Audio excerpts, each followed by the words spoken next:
walking home and a friend of mine asked me if I wanted to go smoke a joint, so I said yeah, and we went over to his house and smoked a joint.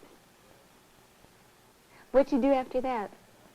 Then we had decided to come over here, but it was raining, so we just waited till it stopped, and then we came over here, and he smoked a joint with me and my brother. You still high? Yeah, a little. Feel good? Yeah. A 12-year-old schoolboy stoned on reefer, marijuana. For years, we have debated the legal and medical ramifications of marijuana smoking. But for the most part, we've talked about adults. All our medical research has been done on adults. This report is not about adults, and it is not about the occasional use of marijuana. It is about chronic marijuana smoking by American youngsters. Suddenly, in just the past few years, hundreds of thousands of American youngsters have become daily marijuana smokers. Not experimenters, not occasional users, but chronic smokers. In their own words, potheads. They smoke not just at weekend rock concerts. They smoke every day. And not just teenagers, but children. They are smoking reefer with a frequency and in ways that are potentially disastrous. How many joints I was smoking was about 100 a week. 100 joints a week? Mm-hmm. It's about 10 a day, a little more. And usually, a large group that I know, that I'm friendly with, smokes in the morning, smokes in the afternoon, and smokes at night. And any time in between there, too. To support a habit this extensive, where do these kids get the money? They work for it. Some take it from their bar mitzvah or confirmation money. Some deal for it. I like when I get up in the morning, I like to smoke one, or after I eat, I kind of like to smoke one then, or just when there's a bunch of people around, that's when I really like to smoke pot. What effect do you think smoking marijuana has on your work at school? Not too good of effect, because when you smoke marijuana, you just don't feel like doing work right then. You don't feel like even getting into it at all, listening or nothing. It just makes it seem like a drag. It makes you feel like you're in a dream. It's not normal, and it's not too active. You're just in between, just right. NBC News presents Reading, Writing, and Reefer. Reported by Edwin Newman.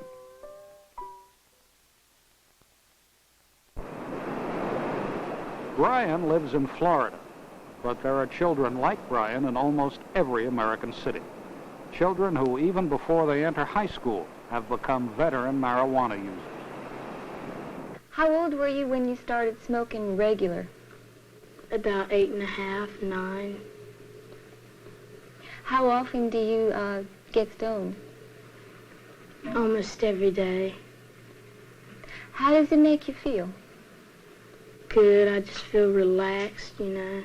Just like to sit there and watch TV or do something. Could you tell us about your smoking habits? When do you light up your first joint? Well, on the weekends when I first get up, after a while, I just smoke a couple joints to get off, and then I just wait a while, and then after I've gone down, and I smoke some more. And on weekdays, I usually don't smoke in the morning, but sometimes I buy a couple joints and go up to the bus stop, and we match each other. But it's usually I just wait till after school and come home and get high with my brother and stuff. Do many of your friends smoke at school? Yeah, almost all of them. About 20% don't. What grade are you going to be in this year? 8th. Like most of the children you will meet in this report, Brian lives in a pleasant neighborhood. He is not a deprived child, he is not a delinquent, he does not like alcohol, tobacco, or PCP. Smoking marijuana, toking they call it, is what he and his friends prefer. And their entire lives have come to revolve around what they call copping a buzz. How many joints do you smoke a day? around 5. Sometimes more, because sometimes like there's a party Friday night or something, we just smoke almost our whole bag, say. When you say you smoke 5 joints, by yourself? No, with friends, like just friends of mine. How many joints does it take you to get high? Probably just about a half a joint, not even that much. Just about 3-4 tokes, and I've copped a buzz. And how long does the buzz last? About an hour. And then you toke up again? Yeah, I just take like 3 or 4 more tokes and then just put it out and save it for after a while. Often, by the time Brian boards the morning school bus, he and some friends have shared their first joint. Sometimes they decide not to go to school. In one 9-week period last year, Brian skipped school 16 days without his mother's knowledge.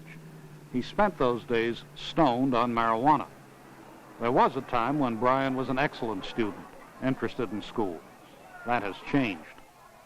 I just feel good getting high in the morning at first, but then after a while, I just get real tired and fall asleep in class and stuff.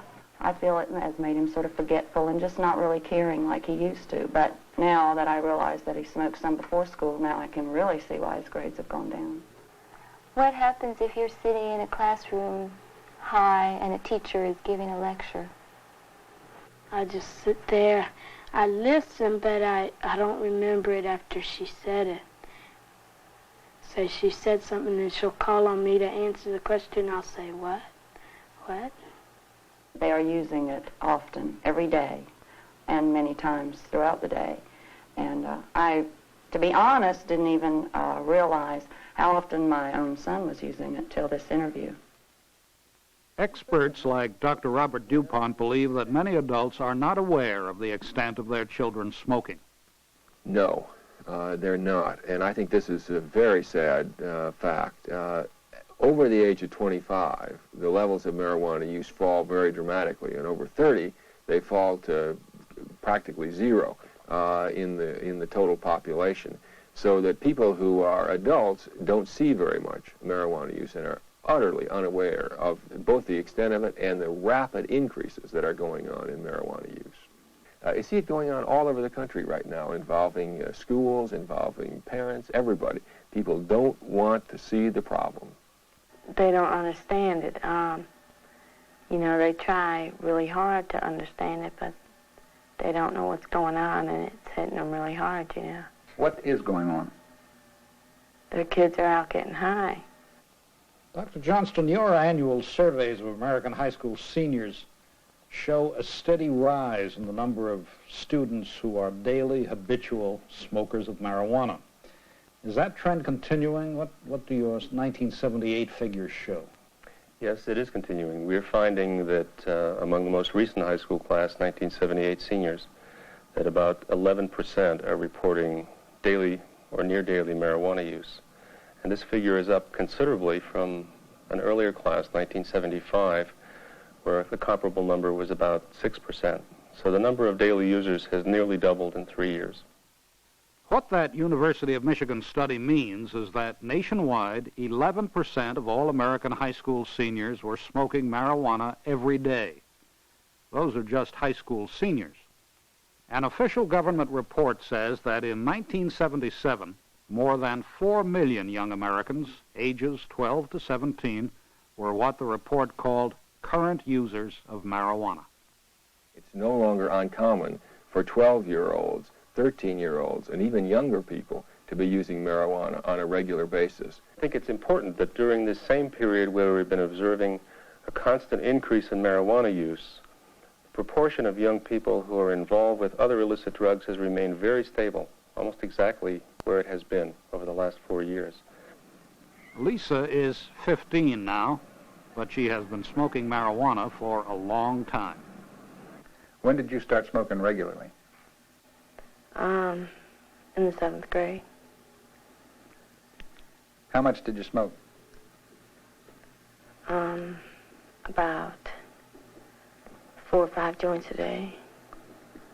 How long have you been smoking 4 or 5 joints a day? 3 years. What effect did it have on you?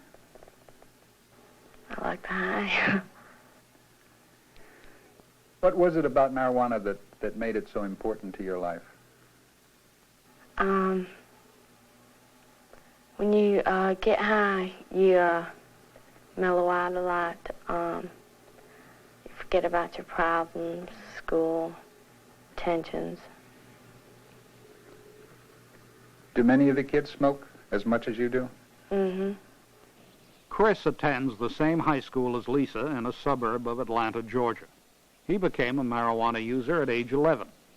Now he's 15 and a heavy marijuana smoker. Well, when I don't have it, it depends on how many people, front it to me or whatever you want to call it.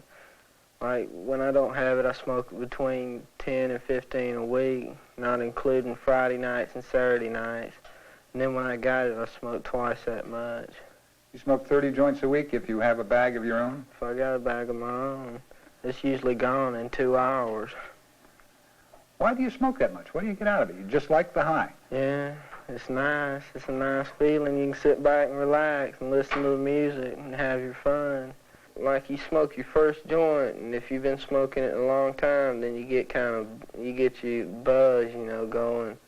And that's when your head's kind of like, it's just barely on the tip where you want more, And then by the time you smoke the second joint, you'll be high, and then you're just like, you're relaxed, and you don't let nothing bother you, and nothing ever bothers you.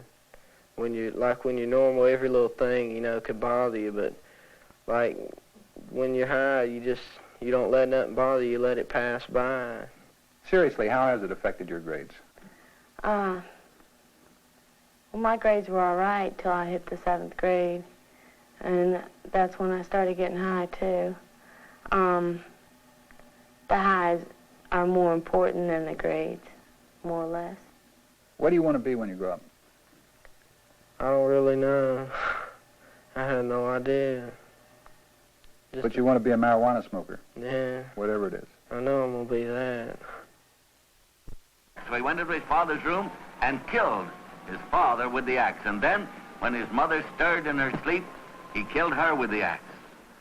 These are scenes from the anti-marijuana film Reefer Madness, released in 1936. The demons of marijuana were not satisfied. He went from there into his brother's room and killed his brother. In those days, marijuana was called the devil's weed. Films portrayed marijuana as the certain cause of murder, insanity, and sexual depravity. With publicity like this, it's not surprising that by 1937, marijuana was illegal in America. But the anti-marijuana propaganda was so distorted and heavy-handed that it produced a backlash. There was so much exaggeration of the evils of the drug that many people stopped believing any bad news about marijuana. That skepticism is still with us. And it's one reason that today's young pot smokers are reluctant to believe that marijuana is anything but a harmless herb. That attitude is encouraged by advertisements like this one, suggesting that Uncle Sam wants you to smoke marijuana through a water pipe, or what potheads call a bong. Peddling the paraphernalia of marijuana smoking has become a $250 million industry. Much of the advertising seems to be aimed at young people, like the Space Pistols, designed not for games, but to squirt marijuana smoke into the lungs. And there's a Frisbee called Catch a Buzz. It has a built-in pipe for smoking marijuana between tosses. Milk and cookies are used as a background to pitch rolling paper. These days, not many Americans roll their own tobacco cigarettes, but a lot of people, including children, roll joints. The rolling paper comes in strawberry and banana flavors. All of these advertisements appear in High Times magazine, a publication aimed at the American drug culture. Many youngsters told us they got most of their news about marijuana from High Times. And from such a source, they are not likely to get much adverse information about the drug. The implication of some advertisements is that reefer is good for everybody, regardless of age. Some young people have come to believe that. Like a friend of mine, they have a kid, and he gets high. Even one night we got him high. He's about 2 or 3. How do you get a 2 or 3-year-old child high? You just teach him how to toke it, and he tokes it. Then he starts getting red-eyed, then you know he's high. How did he act? Then he starts jumping around. Do you ever think that regular marijuana smoking, the kind of smoking you do, and the kind of smoking your friends do, 10, 20, 30 joints a week, might turn out to be harmful to your health? No, I don't have a doubt in my mind, that it'll hurt me. It won't never hurt me, I know. No, I don't really think it could harm you. And I don't really think it does nothing to your body except, sometimes make you just feel like a statue or something. Not really like that, but where you don't want to move. Young pot smokers are fond of praising the pleasures of the simple weed. Marijuana is a weed, but it contains over 300 chemicals. 60 of those chemicals are found in no other plant. The most potent of them is called THC. THC is the major intoxicating element in marijuana, which this is, grown in a government laboratory. THC is what makes the pot smoker feel high. Now, the THC content, and therefore the potency of marijuana, can be increased by selective cultivation, and that is happening. On the average, the marijuana available in our streets and schoolyards has become more than 10 times stronger in just the past 4 years. Potheads like this so-called good material, but it means that just as our children are taking up chronic pot smoking at a younger age, the chemical content of the marijuana they're smoking is growing stronger and stronger. When the pot smoker uses that good material, the smoke carries a variety of chemical compounds to the lungs.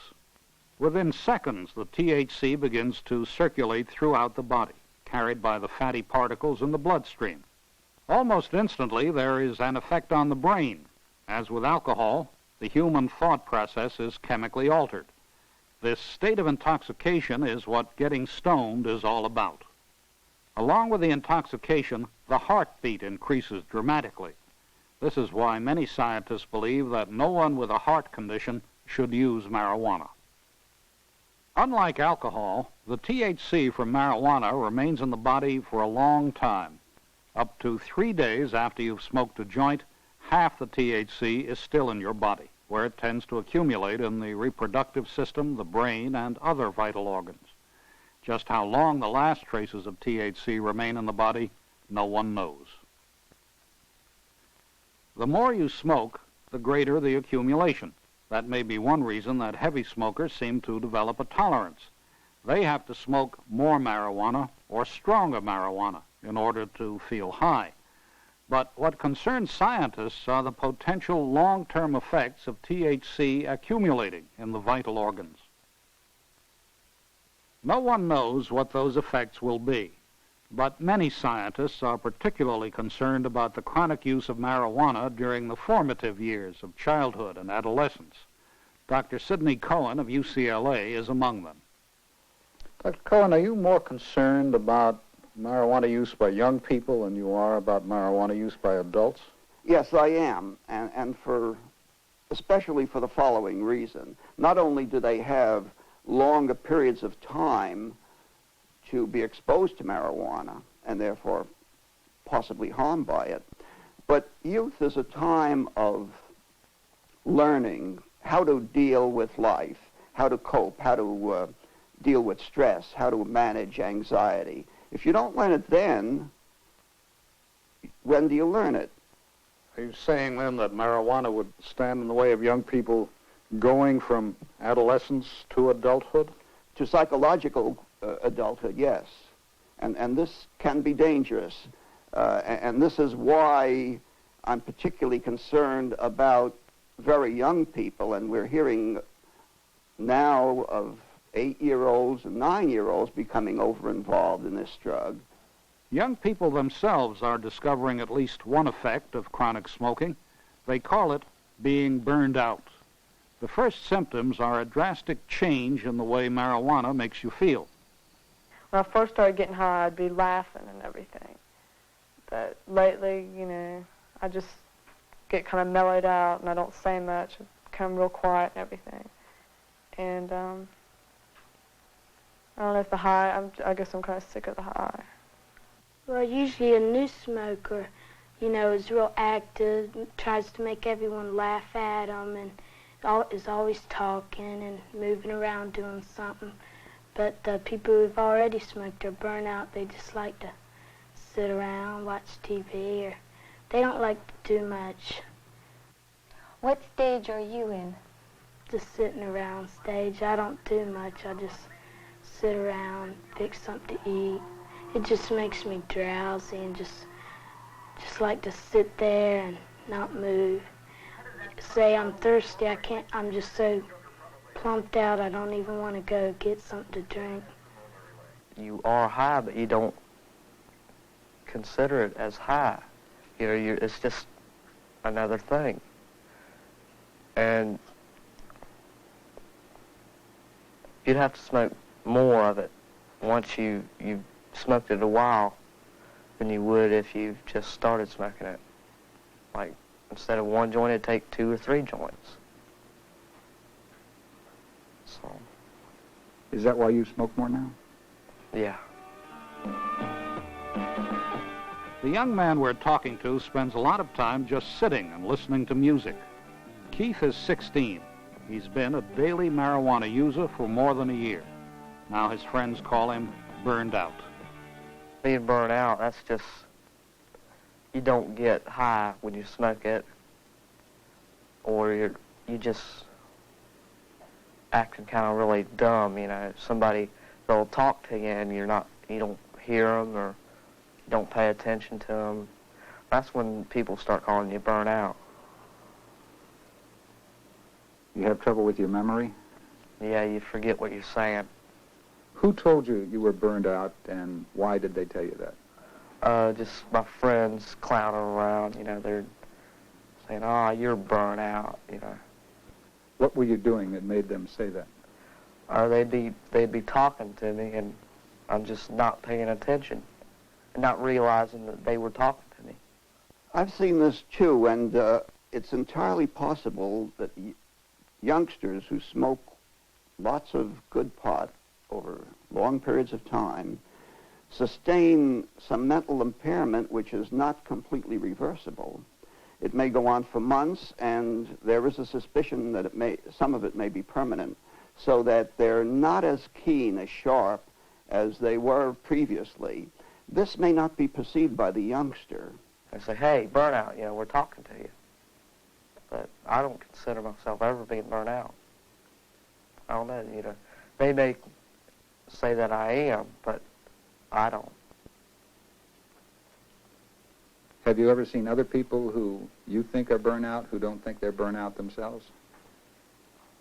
Yeah, I do. When I smoke by myself, I just think about things. And, you know, you can just think about things that you don't think about when you're not smoking it. Just not anything in particular, just anything, really. You can just, you're not bored because you kind of like got something to do. You know, you're thinking, or you're just doing something. But you're sitting still. Yeah. And you don't think to yourself that you're sitting still not doing anything. You're sitting still thinking about things. And you don't think to yourself that you're bored. At least I don't, anyway. Have you ever done anything when you were really stoned that you were really proud of? You know, put a bike together or anything like that? Or is it mostly just sitting when you are stoned? Well, I may have done it, but I don't really remember it, you know. Just nothing that's really important. When I'm stoned, I just like sitting back and just listen to music mostly. That's what I like doing when I'm high. But if you stay stoned most of the time, that means that's what you do most of the time. Yeah. I don't know what parents can do because I've tried everything. I know, I've asked, I've read, I've studied, I've prayed. I'm still looking for an answer. I'm not going to give up hope because I am that fearful of it. I'm afraid that the effects will be very major. And it's going to be found out at a point of no return as far as the youngsters that are engaged now in it. Basically, a young person who is chronically stoned is not coping with the important tasks of growing up. He is going to be diverted from the normal growth and is going to find himself further and further behind his peers. Kids don't think about their future because they don't... This young man is a member of an organization called Pot Smokers Anonymous. He quit marijuana when he began to see the effects of chronic smoking on his own life. I was getting a little lazy, and I figured that sooner or later I was going to get burnt. I was going to have the burnout feeling, as you said. And then sooner or later I was just going to be totally wasted. And I didn't want to be it that way. I want to make something of myself. Well, some of them will stop, I would hope, and recoup. Others who continue to use this good material and continue over many years may be so impaired that they will never function at their best level of effectiveness.